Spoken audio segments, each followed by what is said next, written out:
Dave, let me ask you about the iPhone. Steve Jobs goes to Macworld and he pulls out this iPhone. What was your first reaction when you saw that?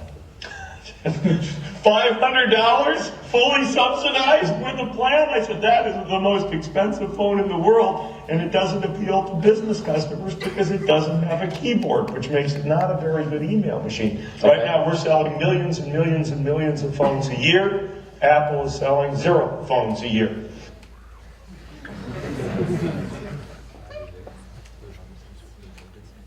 Aujourd'hui, Apple vend des millions et des millions et des millions de téléphones par an. Fin 2018, la part de marché d'Apple en France est de 24,7%. Celle de Microsoft, 0,1%. 247 fois moins. Alors c'est extrêmement difficile de prédire le futur. Et outre Steve Ballmer, beaucoup d'experts avaient prédit un futur très sombre à l'iPhone. Quand je fais des conférences en entreprise sur la culture de l'innovation, je rentre en détail sur les raisons du succès d'Apple et sur pourquoi Steve Ballmer s'est trompé à 100%. 100%, c'est un chiffre que je revendique personnellement. C'est 100%, c'est mon taux d'échec personnel dans mes plans de carrière. Alors, ceux qui me connaissent me disent, mais attends, Philippe, tu déconnes. Pourquoi tu dis que tu t'es planté dans tes plans de carrière quand on voit le parcours que tu as fait? Alors oui, ça mérite quelques explications. On va oublier qu'à 7 ans, je voulais être clown. Qu'à 9 ans, je voulais être docteur, vétérinaire, pompier, pilote d'avion de chasse, et même infirmière. Bon, une pervers, je vous rassure. Ouais. Et puis, un jour, on m'a demandé de choisir ma voie. Et pour certains d'entre vous, on vous l'a demandé aussi, ou on vous l'a imposé, cette voie. Et là, vous allez commencer à vous projeter. À vous projeter au-delà de cette porte, qui finalement est la vôtre. Alors moi, j'ai choisi de ne pas être clown. Et pourtant, on peut s'interroger, parce que quel rapport entre clown et conférencier maintenant? Peut-être falloir que je creuse ça. Alors je vais vous faire part d'une expérience de ma vie qui illustre assez bien le sujet sur les nouveaux métiers. On va faire un petit retour en arrière, 1986. Ouais, je suis assez vieux en fait. En 1986, je rentre comme doctorant au centre d'études et de recherche d'IBM à la Gaude, région de Nice, sur une colline vue sur la baie des Anges, endroit superbe dans lequel tous les étudiants avaient envie de travailler. 6 mois après, je suis convoqué dans le bureau du directeur. Il a à peine rentré, il m'apostrophe. « Et Philippe, tu peux pas faire ça ?» Il était très très énervé. Alors oui, à l'époque, IBM c'était très révolutionnaire. Quel que soit le niveau de hiérarchie, on s'appelait par nos prénoms et on se tutoyait. C'était vraiment révolutionnaire à l'époque. Il me dit « Oui, tu peux pas faire ça. On ne démissionne pas d'IBM et surtout pas du centre de recherche de la Gaude alors qu'on est doctorant. Enfin, ça n'a pas de sens. Est-ce que tu imagines la carrière que tu vas avoir ici? Eh bien oui, justement. Justement. J'avais, lorsque j'étais arrivé dans le centre, commandé des livres pour ma thèse. Vous savez, 3 exemplaires carbonés à l'époque. Ces exemplaires sont restés sur le bureau de mon chef de service pendant quelques semaines avant d'être transmis à la bibliothèque centrale. 3 mois après, c'est revenu refusé pour un motif que je n'ai jamais compris. Donc oui, c'est une des raisons pour lesquelles j'ai démissionné d'IBM à l'époque. Mais ce n'était pas la seule. J'avais l'impression de travailler à moins de 10% de mes capacités réelles. Alors j'ai démissionné et j'ai créé ma deuxième entreprise. On n'appelait pas ça des startups à l'époque. Et je me suis promis que jamais, mais plus jamais, je bosserai pour une grosse boîte. 7 ans après, ah oui, il y a le truc, hein, évidemment. Peut-être pas idiot. 7 ans après, je vendais mon entreprise au groupe Sagem et je devenais le patron d'une business unit là-bas. 3 ans après, j'ai été appelé par Apple à Cupertino au moment du retour de Steve Jobs. Autre moment assez glorieux. Et pas longtemps après, j'ai été appelé par Sony pour démarrer les PC Vaio en Europe. Et ensuite le groupe Neopost. Donc oui, je me suis complètement planté sur cette volonté de ne plus bosser pour une grosse boîte. Et en fait, aucune de ces transitions d'entreprise, finalement, n'a été prévue. À chaque fois que je suis rentré dans une entreprise, j'avais un plan de carrière que je me définissais pour l'entreprise. Et à chaque fois, je me suis planté. 100%, je vous promets, 100% d'échecs sur mes plans de carrière. Par contre, chacune de ces transitions a fonctionné. Pourquoi? Parce que dans chacun de ces jobs, j'avais décidé d'acquérir des compétences complémentaires à mon job. Ce qui fait qu'à chaque fois, je me suis éclaté. Alors aujourd'hui, j'ai un plan de carrière comme conférencier. Je ne sais pas ce qu'il va donner celui-là. Oui, pour expliquer les challenges auxquels on fait face avec les nouveaux métiers, je vais revenir un petit peu en arrière à un temps où les smartphones n'existaient pas. L'ère des chasseurs-cueilleurs. Vous savez, à cette époque-là, les hommes avaient pour menu, quelquefois, des rats crevés faisandés. C'était pas cool. Cette ère a duré quelques centaines de milliers d'années. Et puis, évoluant, ils se sont dit que ce serait peut-être intéressant de cultiver et d'élever du bétail pour mieux manger. On est arrivé à l'ère de l'agriculture, où les hommes se sont sédentarisés. Une grosse dizaine de milliers d'années. Et enfin, l'homme a domestiqué l'énergie, la vapeur, qui nous a amené la mécanisation. On a enfin créé des biens de consommation en masse. Ça a démarré il y a 270 ans. Et puis les ordinateurs sont arrivés. On est rentré dans l'ère de l'information. C'était il y a quelques dizaines d'années. Alors, pour vous présenter l'ère suivante, dans laquelle nous sommes rentrés de plein pied depuis quelques années, on va faire une petite expérimentation ensemble. Je vais vous montrer une vidéo dans laquelle vous allez voir un homme qui fait tourner un ballon de basket, en même temps il fait rebondir une balle de ping-pong, et il marche sur un tapis roulant. Je vais vous demander de compter le nombre de tours de balle de basket, le nombre de rebonds de la balle de ping-pong et le nombre de pas qu'il fait sur le tapis roulant. D'accord? Vous allez devoir utiliser vos yeux et vos oreilles, parce qu'en plus vous ne verrez pas tout dès le début. On y va.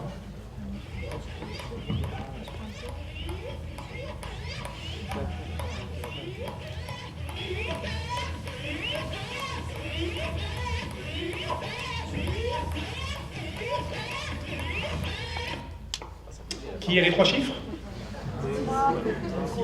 Est-ce que je vois une main qui se lève? Est-ce qu'on a des surhommes aujourd'hui ou des surfemmes? Des surhumains, on va dire. Non. Alors évidemment, le cerveau ne peut pas consciemment se concentrer sur 3 tâches aussi simples en même temps. On est obligé de se mettre à plusieurs. Cette vidéo a été faite par Volkswagen pour démontrer l'intérêt des 16 technologies d'assistance de la Volkswagen de la e-Golf. Comme régulation de vitesse automatique, en même temps qu'on fait la détection de piétons, et donc freinage automatique, en même temps qu'on détecte ce qu'il y a dans les angles morts. Parce que c'est vrai que tout ça, on a du mal à le faire si on est en train de faire un email, hein, ou un texto, ou un Instagram. Oui, en fait, nous sommes rentrés, depuis peu, dans l'ère augmentée. Et en fait, on est augmenté en permanence. Mais on ne s'en rend pas compte tellement c'est bien fait. Quand vous utilisez Waze pour aller d'un point à un autre, mais vous êtes augmenté. On est augmenté quand on fait une recherche sur Google. Imaginez comment on faisait avant. J'allais à la bibliothèque centrale IBM. Et j'allais chercher dans les bouquins. Ah ouais, on est vachement augmenté avec Google. Quand vous utilisez un écouteur qui va vous traduire en temps réel pour vous faire comprendre une langue que vous n'avez jamais apprise, on est augmenté. Alors, dans cette ère, on a aussi des fous furieux. Vous connaissez Elon Musk pour Tesla, SpaceX, et vous ne connaissez peut-être pas pour Neuralink. Neuralink, c'est une entreprise qu'il a créée dont le but est de faire une interface entre le cerveau et la machine. Parce qu'effectivement, entre nous et la machine, c'est très lent. C'est certainement d'ailleurs plus lent pour certains que pour d'autres, dont je fais partie. Donc oui, si on interface directement le cerveau et la machine, on peut décupler, peut-être centupler, la capacité de traitement des informations. Bienvenue dans une ère de cyborg. Pour moi, ce n'est pas une question de si, c'est une question de quand et de comment. Elon Musk, il est aussi connu pour une autre organisation qui s'appelle OpenAI. OpenAI, c'est une organisation dont le but est de promouvoir une intelligence artificielle bénéfique et sans danger pour l'humanité. Alors pour démontrer l'intérêt de faire quelque chose qui soit bénéfique pour l'humanité, des fois il est intéressant de montrer le côté sombre de la force. Ce qu'ont fait les ingénieurs d'OpenAI, c'est qu'ils ont programmé un robot dans un jeu qui s'appelle Dota 2. C'est un jeu dans lequel il y a beaucoup de professionnels qui jouent parce qu'il y a des prix. Et ils ont positionné ce robot piloté par une intelligence artificielle en face de professionnels. Regardez ce qui s'est passé. Oh, this is fine then. No, I don't think it is, dude. Oh, good lord. Holy that was pretty fast. Oh, shit. Damn. So it's just impossible to kill it. Fairy fires. Okay, he's ignoring the fairy fires. The bot is good. The bot is better than I could have ever imagined. It's like playing against a smarter version of me. The not being able to kill him part is so annoying. Oh my god, he's so fast. No! Oh. Les pros se sont fait laminer. Ce qui est intéressant, c'est ce qui s'est passé en fait avec la programmation de cette intelligence artificielle. Quand ils l'ont mise en route, elle ne gagnait que 20% des jeux. Au bout de 4 mois, en apprenant elle-même comment elle perdait et comment elle gagnait 100% des parties. Dès l'instant où on se trouve dans une situation où on a quelque chose de spécialisé et de bien borné, l'intelligence artificielle fera toujours mieux que l'humain. Donc c'est ça qu'il faut mettre à notre avantage. Alors, on voit une activité sur l'intelligence artificielle qui est de plus en plus forte. Et on voit un côté exponentiel de l'intelligence artificielle. Une théorie dit qu'on va atteindre la singularité après 2040. Qu'est-ce que c'est la singularité? C'est le moment où l'intelligence artificielle sera plus puissante que l'intelligence de l'ensemble de l'humanité. Alors là, vous avez deux scénarios. Vous avez le scénario Terminator, où la machine va se dire « il faut tuer l'humain parce que c'est lui qui peut me tuer ». Ou alors vous avez le scénario optimiste, c'est celui que je poursuis, dans lequel on va régler la plupart des problèmes humains et planétaires, que ce soit des problèmes de nutrition, de santé, de pollution, de surpopulation. Moi je crois fondamentalement que c'est à ça que va nous servir l'intelligence artificielle. Et cette évolution exponentielle, elle peut vous étonner, elle peut vous faire peur, mais en fait on est dedans en permanence. Alors j'ai pris d'autres données pour vous montrer ça. Il a fallu 50 ans au téléphone pour atteindre 50 millions d'utilisateurs. Il n'a fallu que 19 jours à Pokémon Go. Alors c'est probablement désolant, hein. 19 jours. Donc c'est Pokémon Go qui détient le record et je suis prêt à parier que ce record va être battu dans peu de temps. Donc qu'est-ce que ça veut dire ça? Et ça c'est une phrase que je veux vous retenir. La vitesse de changement que vous voyez aujourd'hui, c'est la vitesse de changement la plus lente que vous verrez pour le reste de votre vie. Et ce sera vrai tous les jours. Je répète, la vitesse de changement que vous voyez aujourd'hui, c'est la vitesse de changement la plus lente que vous verrez pour le reste de votre vie. On est en accélération permanente. Alors si vous pensez que vous êtes dépassé aujourd'hui, c'est le moment de vous mettre un booster. Hein. Et là-dedans, on retrouve toute une série de mauvaises nouvelles. Alors de mauvaises nouvelles apparentes, mais les mauvaises nouvelles, elles sont toujours intéressantes à communiquer parce que c'est celles qui attirent l'attention. Donc typiquement, 38% des jobs aux États-Unis vont être remplacés au début des années 2030. Alors moi, j'ai déjà un robot dans mon jardin, le voilà. J'ai remplacé une partie du job de mon jardinier. Mais je ne l'ai pas remplacé pour remplacer mon jardinier. Je l'ai remplacé parce que du coup, j'ai une pelouse impeccable en permanence. Alors qu'avant, mon jardinier passait une fois tous les 15 jours, toutes les 3 semaines. J'avais une pelouse qui était impeccable pendant 2 jours. Et après, ça devenait, pas la jungle, mais presque. Donc en fait, j'ai obtenu des résultats différents et de bien meilleure qualité grâce à l'automatisation. Et je n'ai pas complètement remplacé mon jardinier parce que maintenant, il a une valeur ajoutée différente dans mon jardin. Et c'est ça l'évolution. Par contre, ce qui est étonnant, c'est que c'est lui qui aurait pu me proposer le robot. Et c'est là où il a raté le truc. D'accord? Il aurait pu avoir un business model avec je t'installe le robot, je te mets le robot, je t'entretiens le robot. Non, ça, il n'a pas pensé. En même temps, c'est un jardinier.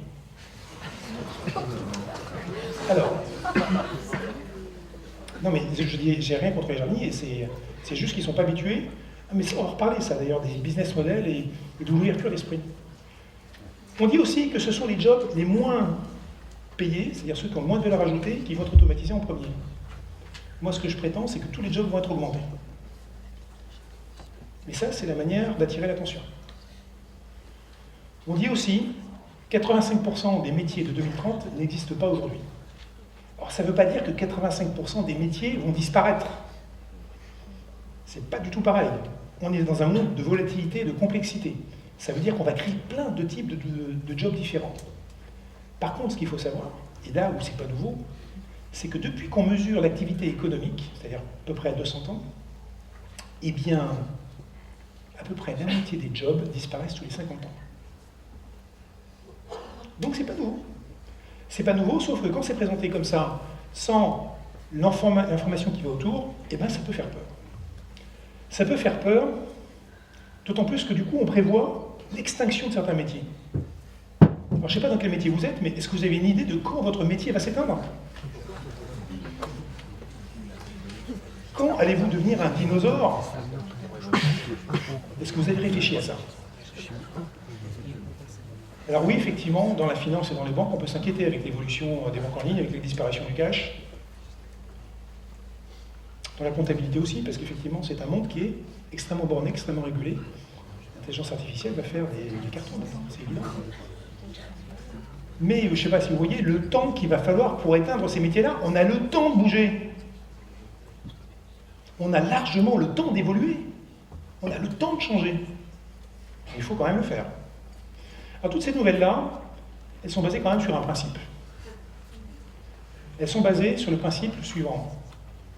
L'émotion la plus ancienne et la plus forte de l'humanité est la peur.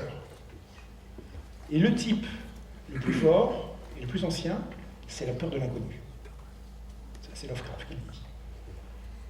Et le futur, par définition, c'est la peur de l'inconnu. Donc quand on met des chiffres sur le futur, des annonces de ce type-là, évidemment que ça attire notre attention. Quand on annonce des bonnes nouvelles, ça attire moins l'attention. Donc, on va le voir plus tard, l'intelligence artificielle va nous amener beaucoup de choses, mais pas autant de bouleversements qu'on pourrait imaginer. Alors, première bonne nouvelle, elle nous vient de Suède. Les Suédois sont le peuple qui a le moins peur des nouvelles technologies, de l'automatisation et de l'intelligence artificielle. En fait, ils disent, quand on automatise un job, ça libère du temps à un employé. Et du coup, on peut le former à des nouvelles technologies. Et si on demande à Ylva Johansson, qui est la ministre de l'Emploi et de l'Intégration en Suède, ce qu'elle en pense, elle va vous dire, écoutez, c'est facile, allez voir un patron de syndicat et dites-lui, posez-lui la question, êtes-vous effrayé par les nouvelles technologies? Il va vous répondre, non, non, non, non, je suis effrayé par les vieilles technologies. Quand un job disparaît, puis on forme les travailleurs sur les nouveaux jobs. Et elle rajoute, nous sommes là, non pas pour protéger les jobs, nous sommes là pour protéger les travailleurs. Alors j'ai une question à vous poser, vous qui êtes en entreprise.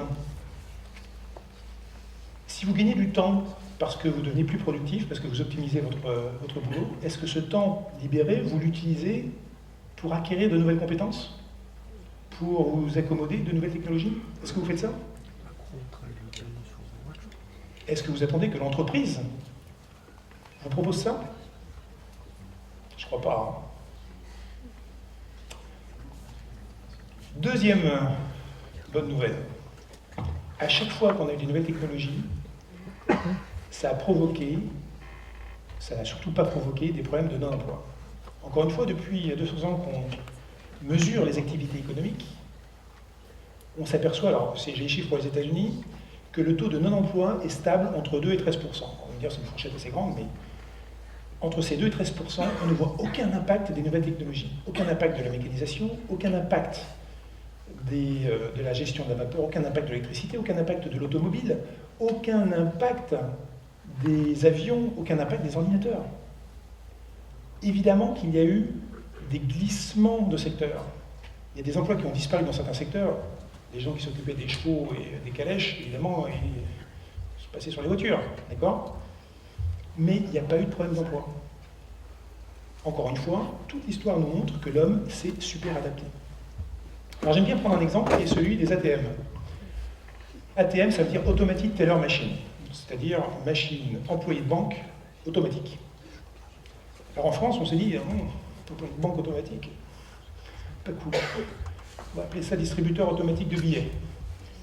Hein, c'est du foutage de gueule, parce qu'en fait, ça fait vraiment un employé de banque automatique. Ça permet effectivement de retirer de l'argent, ça permet de faire des opérations diverses et variées. Alors qu'est-ce qui s'est passé quand les ATM ont été introduits? Ça a fait un tollé, on s'est dit, mais ça va détruire plein de jobs d'employés de banque. Alors ce qui s'est passé, c'est que l'utilisation de ces trucs-là, ça a fait qu'effectivement les employés de banque ont été utilisés à autre chose. Et en fait, le coût d'opération d'une agence bancaire a été réduit. Résultat, il y a eu plus d'agences bancaires. Entre 1983 et 2013, on a dénombré 2,1% d'employés de banque en plus par an. Donc l'automatisation, c'est ça. Elle permet de créer des nouvelles opportunités, à condition évidemment de la comprendre et de l'accompagner. Troisième bonne nouvelle, pour éviter d'avoir à prédire le futur, comme l'a fait si bien Steve Ballmer, il suffit de le créer. Et là, je vous parle de mon opinion éduquée. D'accord? C'est ce que j'ai toujours poursuivi dans toute ma carrière. Et pour ça, ce que je vous propose, c'est quelque part de mimiquer et d'adopter les pratiques des entreprises innovantes. Alors, quand je fais des conférences, encore une fois, en entreprise sur la culture de l'innovation, les dirigeants sont stupéfaits de découvrir que l'innovation, en fait, c'est un processus qui est déterministe, répétable et non risqué, à condition de l'aborder correctement. Alors ça ouvre des horizons. Là, je m'intéresse à la partie qui est pertinente pour les nouveaux métiers. Une entreprise innovante, elle partage ses activités en différents types, et là, je vous ai pris les deux extrêmes, c'est la production et l'exploration. Les GAFAM marchent comme ça, et pas que les GAFAM. En production, qu'est-ce qu'on fait? On rame. C'est l'endroit où on gagne de l'argent. Et qu'est-ce qu'on fait en règle générale dans cette partie-là? Pas d'interprétation de mon geste, hein, s'il vous plaît. Qu'est-ce qu'on fait dans cette... Ça, c'était une vanne, c'était la meilleure que j'avais pour la soirée. Donc on rame de plus en plus vite. On leur demande de ramer de plus en plus vite, et quelquefois avec de moins en moins de rameurs. Hein, c'est l'optimisation, c'est là qu'on amène le cash, le profit d'entreprise, et c'est là qu'on va justement financer, alors bien sûr les investisseurs à travers des dividendes, mais aussi la partie exploration.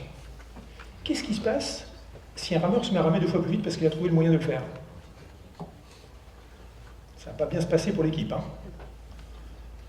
Mais ceci dit, je pense que ça n'arrivera jamais. Parce que ces rameurs-là, ils sont dans la situation dans laquelle vous avez été tout à l'heure, à essayer de compter le nombre de tours de ballon. Vous ne pouviez pas faire autre chose. Votre esprit était occupé par compter un des éléments, et si vous vous amusez à faire autre chose, vous perdez tout. Et ça, c'est un des vrais problèmes qu'on trouve dans les entreprises qui ne sont pas structurées correctement. Si vous cherchez à mélanger tout, ça se passe pas bien. Donc les explorateurs, eux, vont chercher des nouveaux business models, ils vont chercher les relais de croissance de l'entreprise, sans perturber les rameurs qui, eux, ramènent du cash.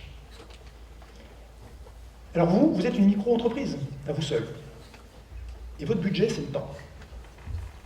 Donc ma proposition, et c'est celle que j'ai appliquée pendant toute ma carrière, c'est d'allouer une partie de votre temps à explorer des nouvelles choses.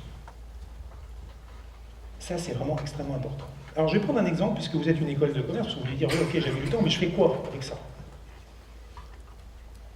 Qui connaît les métriques des startups dans la salle? Levez la main. Là. Je ne vois pas grand monde. La question suivante, c'est qui connaît les métriques des startups et les pratiques dans son entreprise? Alors du coup, alors, opinion éduquée encore une fois, pour moi c'est criminel de ne pas connaître les métriques des startups, qui font qu'elles avancent extrêmement vite et qu'elles prennent des décisions extrêmement rapidement. Et c'est encore plus criminel de ne pas avoir d'espace d'exploration dans les entreprises. Parce que justement, ce sont les relais de croissance. Donc vous, regardez ce que vous pouvez faire pour allouer du temps de manière à explorer. Parce que sinon, vous allez partir dans le mur. Vous allez partir dans le mur parce que votre cerveau est fait de telle manière que si vous ne faites que ramer, eh bien, vous ne pourrez pas penser à autre chose et découvrir d'autres choses. Alors là, je vais poser une question à quelqu'un, ça va tomber sur vous, vous êtes à côté, là, c'est super. Décrivez-moi ce mur en 10 secondes. Alors du coup, un mur tout à fait classique, mais un cigare en travers planté dans le mur. Super. Il a vu un cigare, vous voyez? En fait, la plupart des gens ne le voient pas. Il n'y a que 5% de la salle qui le voit, il a fait le jeton sur lui. Je vous montre le cigare. Et pour ceux qui ne l'avaient pas vu avant, maintenant, vous ne pouvez plus ne plus voir le cigare. En fait, lorsque vous ne faites que ramer, vous n'avez pas la possibilité de voir ce cigare. Le fait de sortir de votre contexte initial fait que vous allez créer des nouvelles connexions neuronales, de nouvelles connexions synaptiques, et vous allez vous ouvrir à de nouvelles possibilités. En allant regarder ce qui se fait dans d'autres industries, vous allez pouvoir imaginer comment adapter ça à votre entreprise. Maintenant, je vais vous passer une vidéo avec une question derrière, donc je vais vous demander d'être attentif. Allons-y. Do up a do up shoo, be do be do up a do up a do up shoo, be do be do up a do up a do up shoo, be do be do up a do up a do up shoo, be do be do up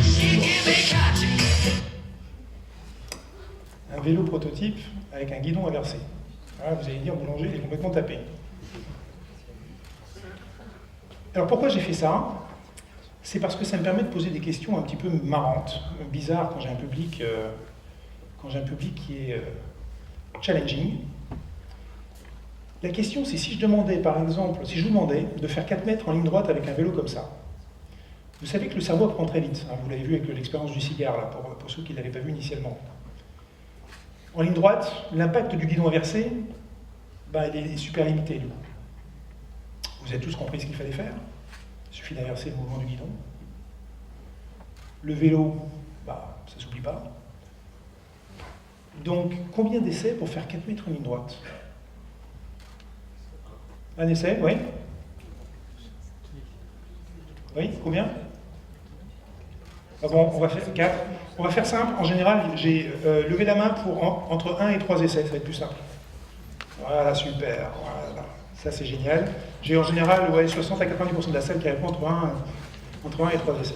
Alors, vous savez, vous avez de la chance ce soir parce que j'ai amené le vélo. J'ai amené le vélo et du coup, on va faire l'expérimentation un peu réelle. Donc, je vais te prendre un volontaire. Donc, il me faut un volontaire qui lève la main dans la salle. Didier. Didier. Allez, Didier.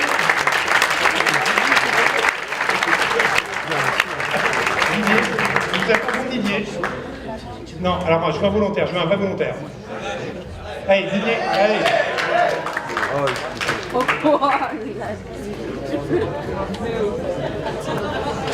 J'espère qu'il va tomber.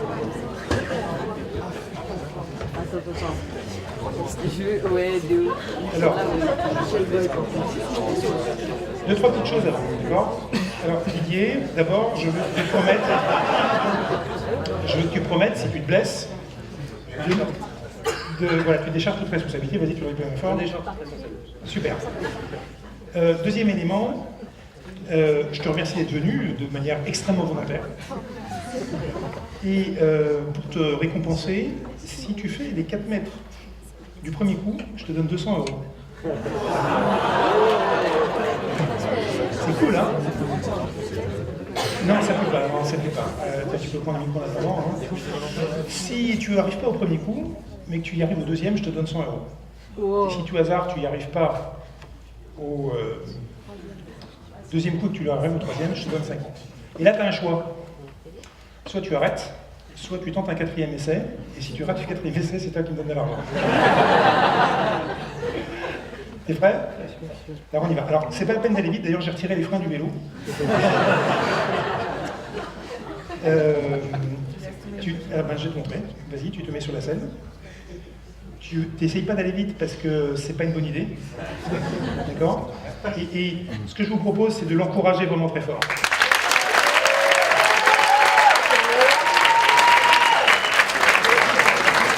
Alors, tu attends.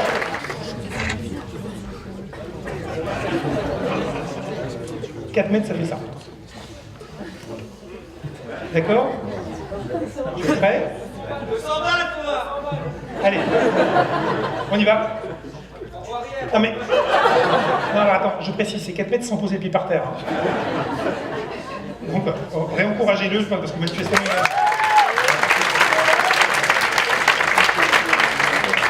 Là.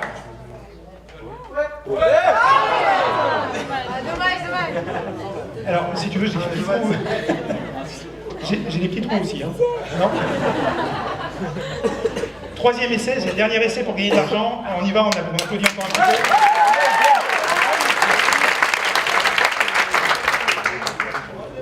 Ça va pas dire de champagne, il y aura l'excuse.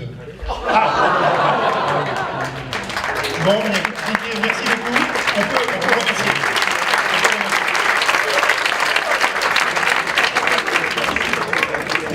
Oui, Paul? Si je gagne, j'ai 200 € aussi ou pas? Ah bah ouais. Je peux essayer vraiment? Oui, je Merci. t'en prie.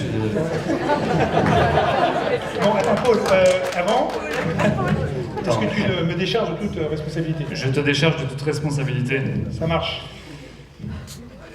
Putain. Franchement, je suis pas hyper bien payé, il faut que je réussisse. C'est pas gentil de se moquer. Et tu y as vraiment cru? Bah, j'ai une confiance en moi qui est assez grande, mais là, elle vient de se briser en 8. C'était quoi? C'était quoi? Deux essais. Ouais, pas mal. Bravo.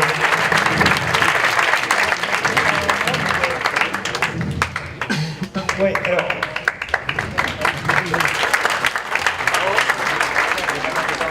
Je vous dois évidemment quelques explications. D'abord, je vais vous montrer ce qui se passe après 1 heure d'entraînement.